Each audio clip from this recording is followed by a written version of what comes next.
Thanks for tuning in to Different Roots Radio, where we discuss topics around lifestyle, business, and social issues. For the final episode of Black History Month, we are speaking with Usaama, a Black history enthusiast and creator of the Black Historian Instagram page. We will be discussing the origins of Black History Month, as well as misconceptions, such as Black inventions that were whitewashed and lesser-known stories of Black historical figures. We hope you enjoy the episode. You're listening to Tamain and Dami. DJ, drop a beat.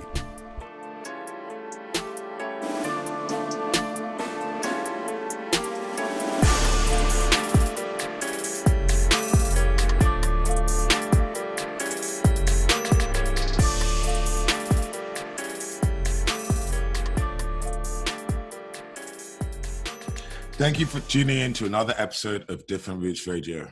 Today we are joined by Usaama, who is a Black historian enthusiast. In his day job, he works in the education sector. And as it is still Black History Month, we're very excited that he's come to join us today, give us a little bit of Black history and tell us a bit more about the origins of the month and teach us all a few things that we didn't know, shatter some misconceptions, hopefully. Yes. Thanks for joining us today, Usaama. How are you doing? Yeah, I'm doing well, thanks. And thanks for having me. It's really great to be on this platform talking about something that I feel really passionately about. And especially during a month where everyone's paying attention to the history of Black people and the contributions we've made to society. So thanks for having me. And on a personal note as well, sorry, just want to add something. So it's also just great, like sharing this platform with you guys and what you've started with Different Roots, like opening discussions about a variety of issues and lifestyles that might not necessarily always, get the space that they need. Thanks for doing that. I'm really glad to be here and can't wait to pleasure. to our discussion. We'll make sure we'll pay you your royalties in the mail. Don't worry. Thank you for boasting us. Thanks for the shout out. So, as an expert, tell us, where does Black History Month come from? Like, what's the origins? I was discussing with Dami recently. I don't remember having Black History Month when I was at school. But I think Dami had a different experience in Canada, but in London, I don't remember it. And then in boarding school, I was predominantly white boarding school. I don't remember any Black History Month until I remember on TV in like TV shows, American sitcoms, but I never remember celebrating in school or being told about it. So for me, it's kind of a concept that's come for the last 10 years or so. After university, then I started hearing about it after my first degree. Where did it come from? When did it start? Yeah. So actually, I'm not surprised that Dami's was aware of Black History Month and us in the UK weren't as aware of it because it actually originated in the States and in Canada. Yes. That's where, Stay woke. That's what we did. We woke before you guys did. Canada again, the win. So that's where it originated. And so they took it a lot more seriously and it was embedded in their education system much earlier than in the UK.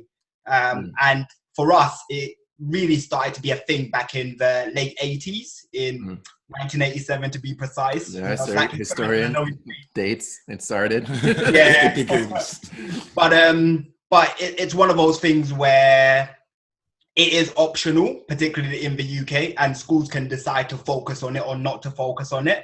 And if you go to a school where the majority of the makeup is an African Caribbean, then the school's going to be less likely to cover experiences of Black people because they just don't see the demand in the school as important as the topic is.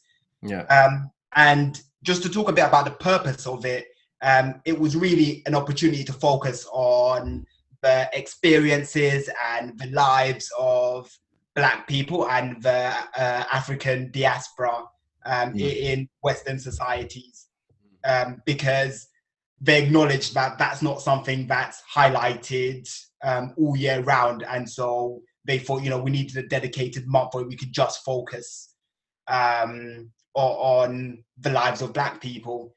But to this day, it's still not where it needs to be. It's still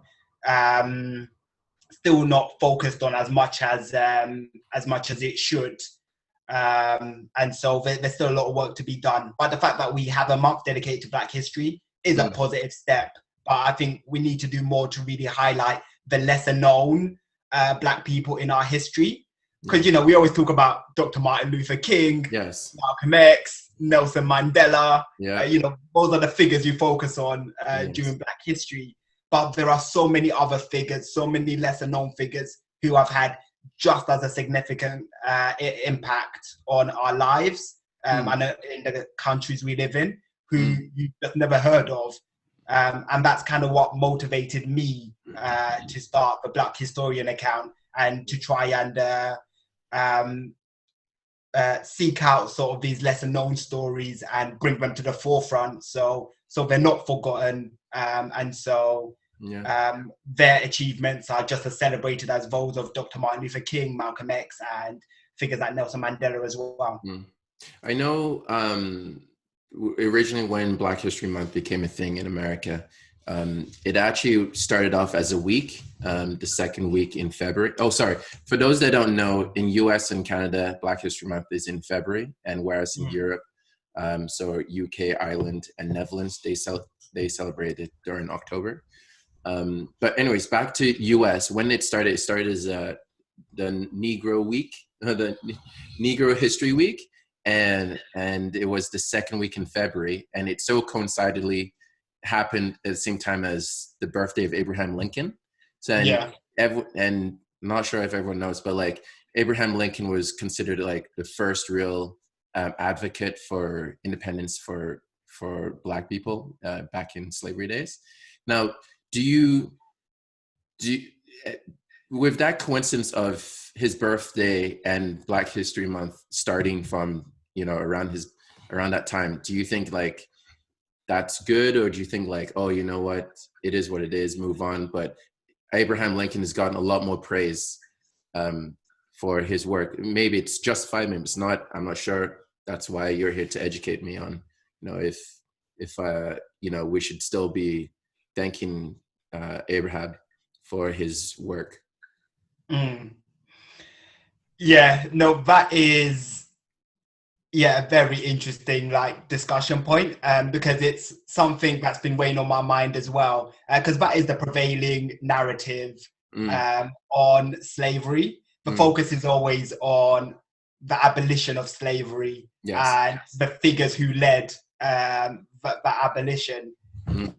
And yes, you know, Abraham Lincoln played an important role, and that's something he's rightly remembered for. But the problem with just focusing on the figures who led to the abolition of slavery, we then refuse to look at, you know, slavery itself. And it also drowns out the voices of all the other figures who were involved in that struggle. And many of those figures were Black people.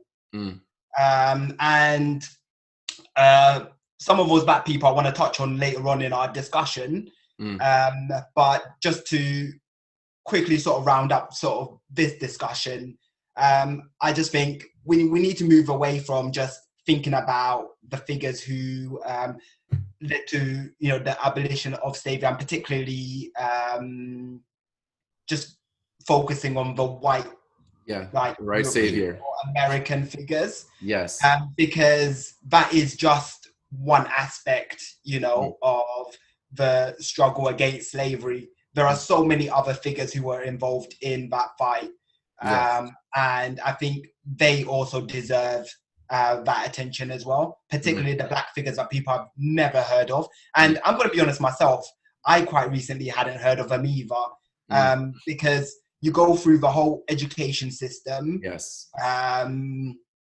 only focusing on the white abolitionists. Like I was aware of William Wilberforce here in the UK, who you know led the parliamentary campaign against slavery. I was aware of him before I'd heard of Olaudah Equiano, who published a book, who was a former slave himself.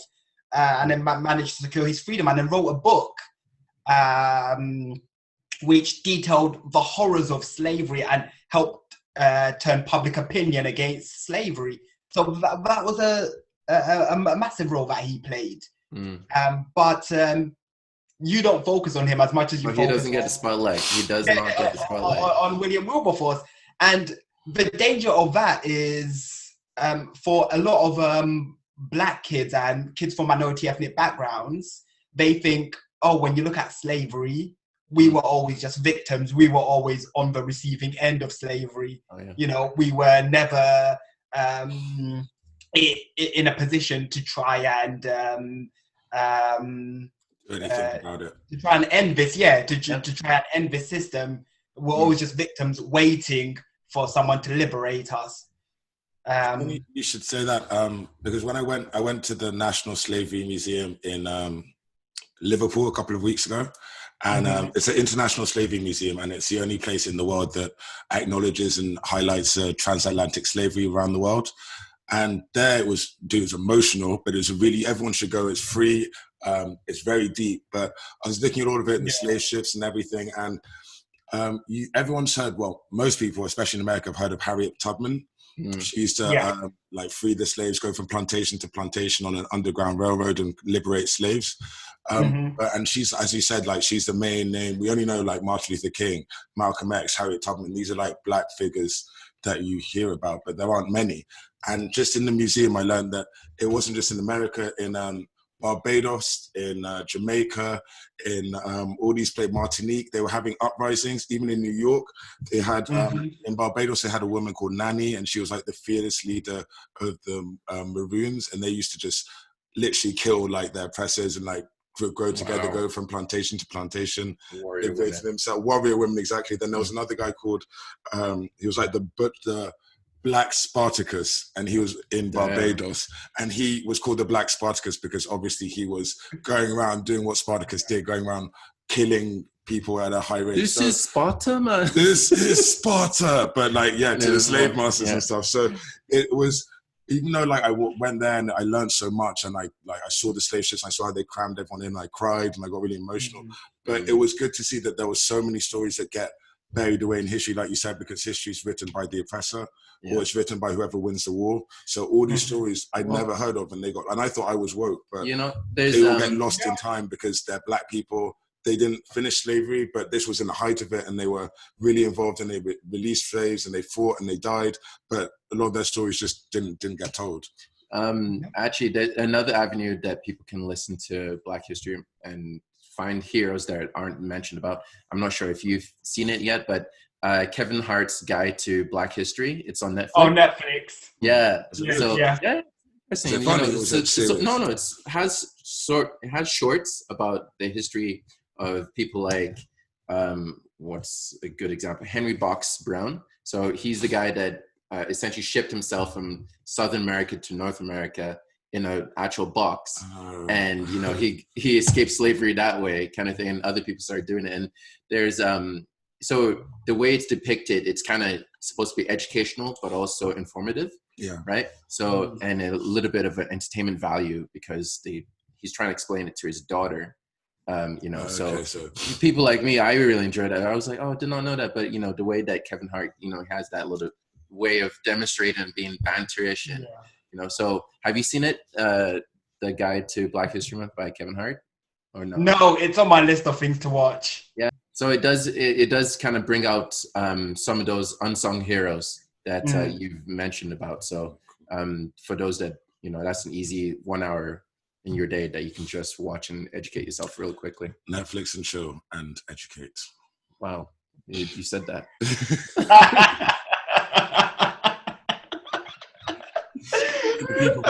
People. Well, that's one way to make it really appealing.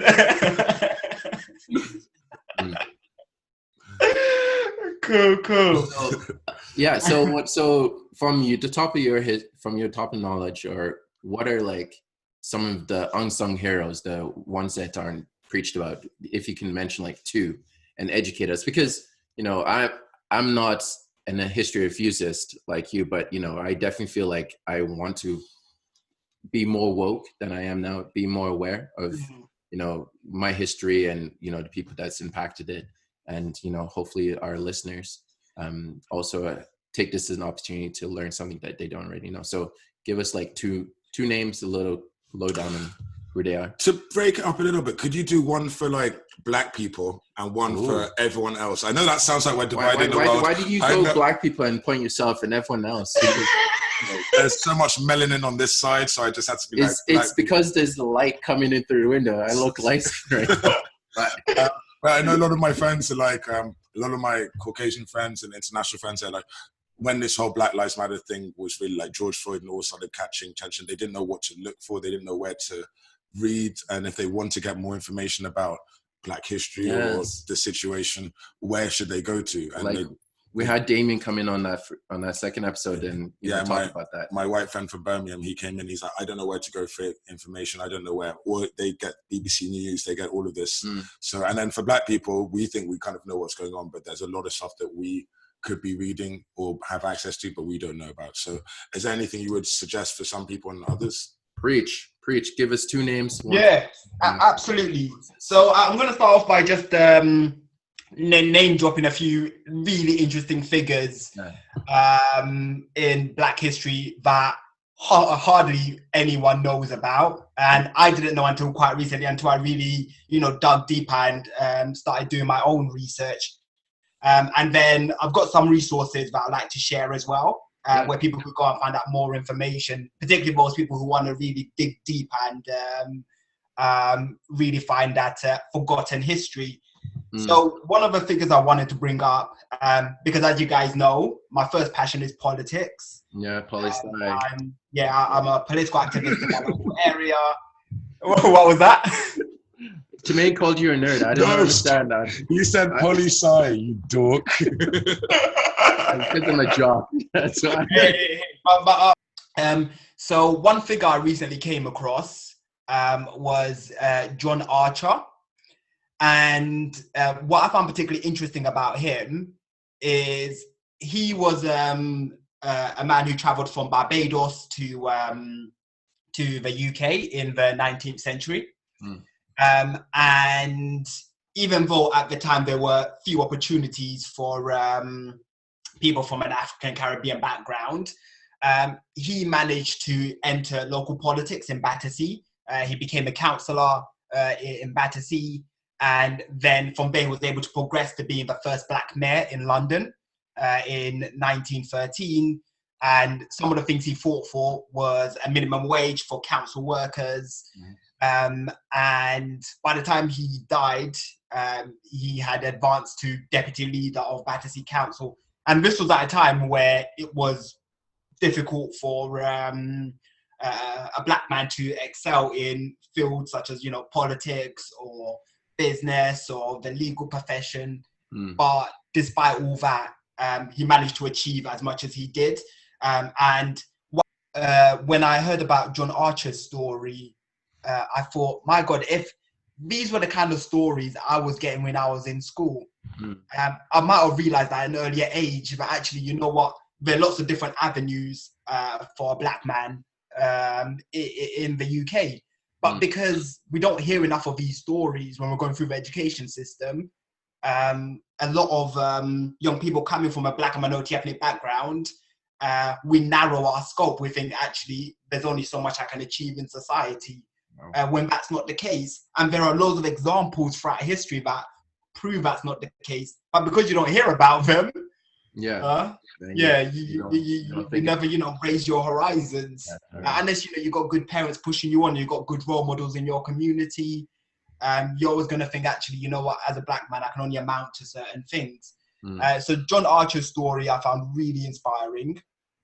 And then the other figures, so now this is going back to our discussion about slavery. So I recently started reading a book by David Luchaga. I've actually got it here. I've got a little prop here. Black and British. I don't know if you guys can see it. We talked about him with Samson. This is the historian in Manchester. Yes.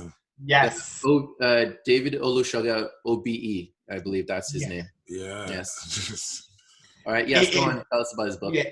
it is a fantastic book. I mean, my partner got it for me, and since I started reading it, I just have not been able to pull it down, because it's one of those books where you start reading it and you're shocked at how much you didn't know about your own history.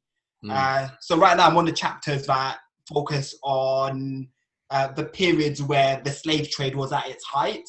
And whereas before, you know, the narrative I had in my head and the narrative I've been told for so many years was, you know, William Wilberforce, Olaudah Equiano, Buxton, all these figures, you know, led the abolition of the slave trade. But I never really knew much about, but what was going on in Britain, in Jamaica, and in Barbados at the time of the slave trade? What were their experiences of Black people during that time? And this book, because, you know, David Olusoga really did his research and found what he could to piece together the experiences of Black people at the time. One of the things I learned was there was a debate at the time in Britain about whether slavery, you know, was compatible with British law at the time, because there were a lot of Black people who were brought either directly from Africa or from the Caribbean into Britain, and that created a debate around, when they're in Britain, are they still slaves? Because what Britain, and you guys know this, but maybe some of your listeners might not, you know, what Britain tried to do is, you know, they tried to keep, well, Britain at the time tried to keep, you know, slavery at a distance. You know, keeping it in Jamaica, in Barbados, and only, you know, transporting the goods that people who were caught up in slavery were producing, like, you know, sugar and all those goods to Britain, but, you know, keeping Black people themselves over there, you know, at a distance. But there were Black people who, at the time, you know, came to Britain. Some were brought by, you know, the merchants, the slave owners. And when they came to Britain and they saw actually there were Black people in Britain who were free at the time, who were not slaves, then they started thinking, well, hang on, if you could exist in Britain and not be a slave, then why am I in this position of slavery? And so, you know, some of them escaped and, you know, tried to get their freedom. And then that launched a massive legal case about whether slavery could exist in Britain. And just some of these figures who led sort of that discussion, well, at the time, they weren't leading the discussion, but they were part of that discussion. Were people like Jonathan Strong and James Somerset, and especially James Somerset, because his case is the case that definitively clarified that slavery could not exist in the UK because it was incompatible with all the other values that Britain was, you know, espousing at the time, or, you know, pledged to espouse at the time. And so, it's figures like that we don't know anything about, but played an instrumental role, like a really key role in shaping the debate around slavery, and eventually led to the end of the slave trade and then slavery itself. But no one's ever heard of them. It's these guys are making history, you know, they don't make it into the well-known history books, but fortunately we have people like David Luchaga now being able to tell their stories. And, you know, it's maybe, I'm not sure if I can say this boldly, it's like maybe history books that are being studied in the educational system need to be reviewed again to, you know, incorporate elements or chapters that have been overlooked, you know, and, you know, maybe people like yourself, people like David, you know, they'll talk to the educational system and influence it that way, and then be able to educate the next generation or people like us now. You know, in history, when, for example, someone might invent, I feel like peanut butter was invented by a Black person, but then at the time they didn't want to say oh, this black person invented it, so then someone stole it or they put a white name in front of it. Is there a lot of history that you know that you're aware of, that things that black people have invented or come up with, clothes, foods, medicines, and then often it's like given a whitewashed and then there's a white name in front of it? Do you have any examples of that? Like a famous inventor that, like an infamous inventor, like that came up with, I think, didn't the guy that came up with Velcro, I think he was black or something. That's why I think there's so many of these situations that we don't know. Like, could be like, oh, a black person invented Samsungs. We wouldn't know because history. They got Samsung. It doesn't get taught to us. So, do you think that's a problem, and you kind of feel that that's still going forward? That can still be a problem as well, or do you think we're kind of past that now? Yeah. So, yeah, you're right. Like, if there were some of these inventions that were whitewashed, we might not know about them because, you know, they were whitewashed. Yeah, true. But what I find to be like a key, I guess it goes back to the larger discussion we're having right now, where there's been these key historical events over the centuries, and the focus of these events have always been the experiences of white Europeans, or mainly white people, essentially. And the stories of black people have not been focused on as much. So I can't say I'm aware of inventions. Yeah, because let me give you. I cheated a little. Cheat? Yeah, He's got a phone down there. It's a smartphone, but it's very recent to show them. Well, I mean, that's why they exist, right? That's why they exist. So, like Louis Latimer, he collaborated with Thomas Edison, and he was the true inventor of the carbon filament that is very important in the light bulb. So, like, the light bulb had an engineer, a black engineer, that created a crucial part, but no one says his name. They always say Edison invented light bulbs. I thought that, but I was like, if I say this and I'm wrong, I'm gonna sound really stupid. So You have a smartphone too. You could have smartphone yourself. Yeah, but that's the thing. And even just moving aside from inventions as well, like when you look at key historical events, like during the Black Lives Matter protests, I made the mistake of going on Twitter to see what, you know, people from different perspectives were saying about the protests. Yeah, they never make that mistake. Never. Yeah, you enter a black hole of everyone hates me. Why is the world like this? Yeah, exactly. But there was one guy whose tweet, you know, I just had to respond to it because what he said just like really triggered me. So he was talking about the Cenotaph in London, the memorial to all the war dead, which was opened, you know, after the First World War. And since then, it's been a symbol for everyone who's died in wars on behalf of Britain in the decades following the First World War. And he said a comment about, all these people are vandalizing statues. How would they feel if someone vandalized a statue of Nelson Mandela or a black figure? And when I read that comment, I thought, he's implying that the Cenotaph is only a memorial for white people who have died on behalf of Britain. And I thought, there are 2 million African Caribbean soldiers who served in the First World War and in the Second World War, and a lot of them gave their lives for that war. So that Cenotaph is representative not just of white British soldiers that served, but Afro-Caribbean soldiers, soldiers from Canada, from Australia, you know, all these countries that were part of the wider British Empire. But because the history we're taught just completely overlooks them, like you just never hear any of their names. Like quite recently, a film was released about Ulric, who was a soldier from the Caribbean. He served in the Royal Air Force.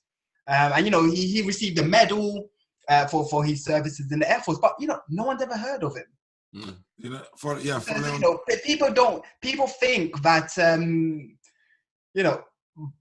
well, some people anyway think that black people have only contributed to Britain after the Windrush, after the Windrush ship docked at Tilbury Docks.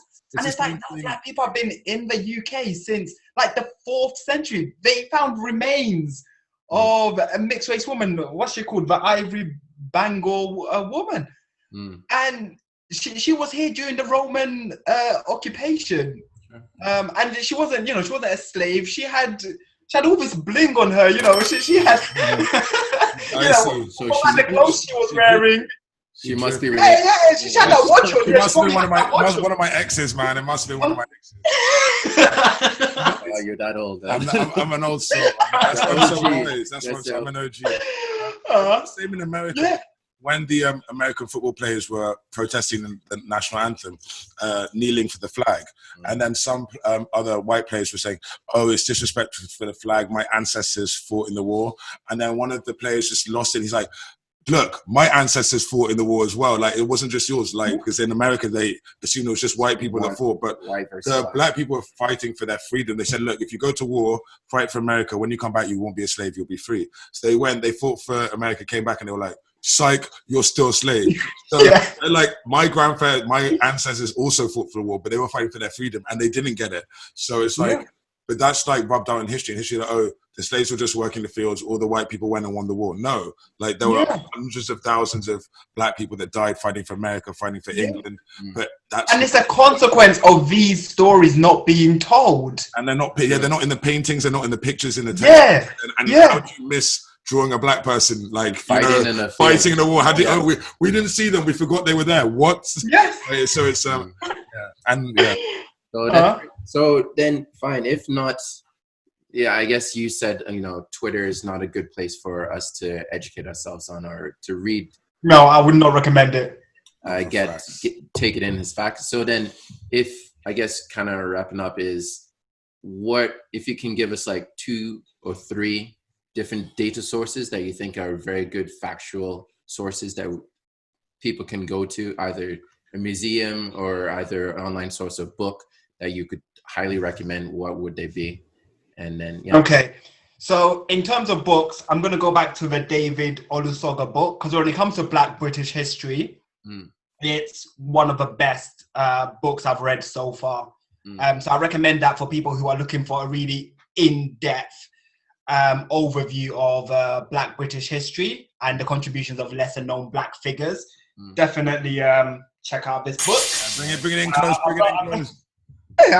Bring it in close. Here it is. Yeah. That's black and that's nice. I like it. Black and that's a very bling book, guys. If you buy that, you look very educated and shiny as well. So I will be getting one. You read it well. I highly recommend it afterwards because it's all the bling. All right. Next, what's the next book or hot sauce? So my next book is, if you're looking to hear more about the personal experiences of people from black or minority ethnic background on their experiences of living in Britain and maneuvering, discrimination and racism, then Akala's book, Natives. But that's also another really good read because he really shares sort of his personal experiences, but then takes it away from that and also brings in the history. So Akala's book, I also recommend, and it's called Natives. And I realize I've just mentioned 2 males, so I'm also going to, throw in a female who's wrote a really good book. They were present there too, so. Yeah, exactly. We're not about forgetting anyone, That's what this whole podcast's about. So Afua, she wrote a book called British. And again, so British. And I'm, I can send the links to these books afterwards as well. Please do. So you can have them in a blurb if it helps people. And again, it's a mixture of her experiences of maneuvering sort of racism and discrimination in the UK. So people who want to educate themselves on the experiences of others, those are the 2 books I would recommend, which have a personal element to them as well. So you're not just reading about history, but you're reading about people's experiences, so it's easier to connect with. Nice. Yeah. Yeah, and yes, sorry, and also obviously I haven't been to the Slavery Museum in Liverpool, but from everything you've said about it, it's definitely on my list of places to go. And as a Black historian, a part of me feels a bit ashamed, but I haven't been there yet. I mean, I need to head up to Liverpool soon. I didn't know it existed till I was just walking around the Albert Docks in Liverpool, and I just saw it there. I was like, oh, I have to go here. But yeah, when I went to Liverpool, I wasn't planning, but it's free. You just got to give a donation, and yeah, it's really good. It's really big. You learn a lot. So yeah, really good to go. Good experience. Okay. Cool. Yeah, so you heard it. Highly recommended. Yeah, definitely check out that museum as well. And I'm gonna have to put my account out there as well if anyone's interested. Good source. Yeah. That's true. Yeah. If anyone's on Instagram, I run an account called black.historian. So just to be honest with everyone here, I'm not a historian. I'm black. I'm not black. Yeah, I'm a Black history enthusiast. I'm not black. Follow me, a Black historian. All right, but tell us the truth though. All right, so fine, you're not black. So yeah, I'm by education. just someone who's very interested in history and connecting what's happened in the past to what's going on in the present and how that can help us understand the future. And that's what I try to convey through my Black historian account. Yeah. So in the past, I've covered a broad range of historical events, not just Black history, but an overview of all sorts of different historical events. But now I'm slightly shifting that focus to cover more Black history because it's alarming how many figures people aren't aware of, despite how much we've contributed to creating the world we live in today. And truthfully, this is that avenue that this Instagram account is how we actually reached out to you. So we saw a lot of value to the kind of insight that you have regarding Black history, and it's nice that you're also Black in the history. But yeah, we in your posts you always show that you've gone to interesting landmarks that relate to some point in history, and your Instagram is very very informative and also entertaining at the same time. So definitely follow, for those listening, definitely follow Black Historian to see where his adventures take him, and he'll be stepping into history figuratively and literally. Okay, so thanks a lot for joining us today. We really appreciate it. No, thanks for having me, guys. Keep up the good work. Happy Black History Month. Yes. Yeah, you too. Wakanda forever. Wakanda forever. Every year. Wakanda forever, of course. Yeah, my bad. All right, thanks a lot. Have a good weekend. Yeah, thanks, guys. Have a good one. Bye. Don't forget to like, subscribe, and share our talks. And we will talk to you next week. One love. Peace.